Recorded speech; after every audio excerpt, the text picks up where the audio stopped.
All right. Well, I think this week every player, every team, always has to make a decision on how they want to handle success. Some teams handle success well. Some teams can only respond when something bad happens, which is a little more like human nature.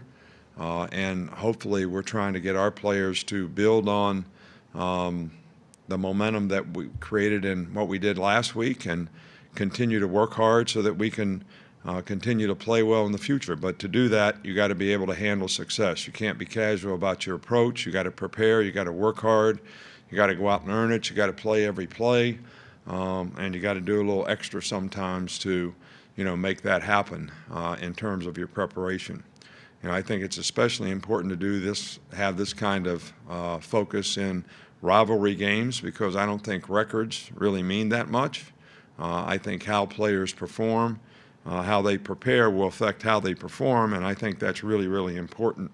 And a lot of folks, this game means a lot to it, means a lot to me, and I want our players to be ready to go and ready to play well. So right mentality is really, really important, especially this time of year. Everybody gets a little banged up, beat up. Makes it a little more difficult to sustain, but we have to have the right mindset to be able to do that. Hey, Coach, just want to see if you had an update on LeBron, Ray, and Carl Tucker, and maybe anybody else that has an interest. They're still questionable for the game. Okay, we'll go to Aaron Suttles. Nick, you mentioned sort of trying to read the team to how they handle success. With this particular team, what's your barometer to that? Are you looking at the whole team, the leaders on the team? How do you measure that?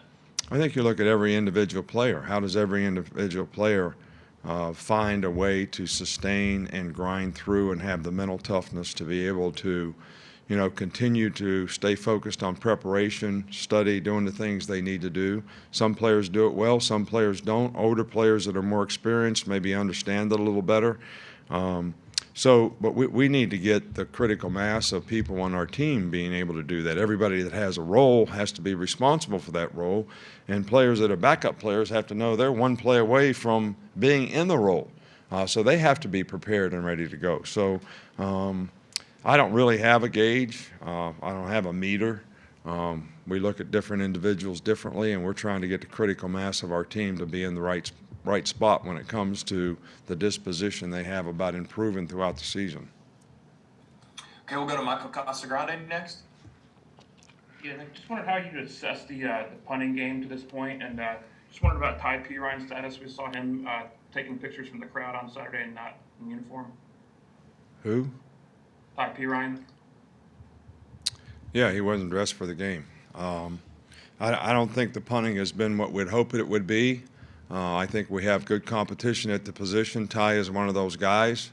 So we're evaluating him on a weekly basis, and if we feel somebody else can do a better job for us, we'll certainly put them in there. But they have to earn that as well. We'll go to James Ogletree. Yeah, Coach. It seems like many of the mental errors that have occurred on defense came while y'all were blitzing. I was just curious, is that just a coincidence? Is there any kind of correlation there that you've seen, or any reason why that may be the case? Well, what do you mean by blitzing? Does that mean we rushed more than 4 guys, or does that mean, because a blitz to me means we played blitz coverage, and I don't think we did that one time in a game. I think that I don't think we ran very many pressures in the game. But we did make some errors on pressures that we ran.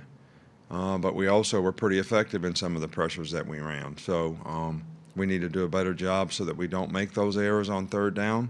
And that's when some of them occurred, so that we can get off the field on third down. So, but some of them came in formation adjustments. It's just, some of them came in gap fits in terms of fitting the runs correctly.